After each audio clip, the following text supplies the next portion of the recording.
बिस्मिल्लाहिर्रहमानिर्रहीम। कभी कभी मिडिल क्लास सेल्फ मेड मर्द की ज़िंदगी भी बड़ी अजीब लगती है।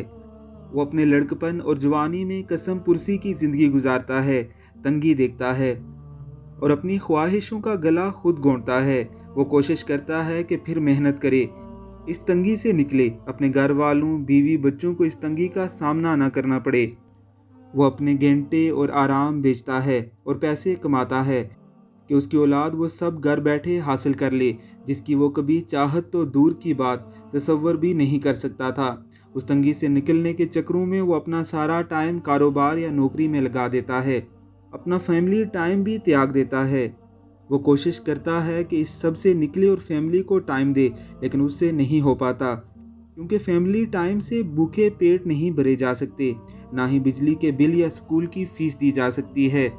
फिर इसी सब में एक उम्र गुजारने के बाद उसको सुनने को मिलता है, हमें तो सिर्फ आपका वक्त चाहिए था, आपकी दौलत नहीं। सिर्फ आपको अपने आप से और अपने पैसे से मतलब है। इसकी ज़िंदगी तन्हा लड़ने से शुरू होकर तन्हा मरने पर ख़त्म हो जाती है। बहुत अजीब ज़िंदगी है मिडिल क्लास सेल्फ मेड आदमी की भी।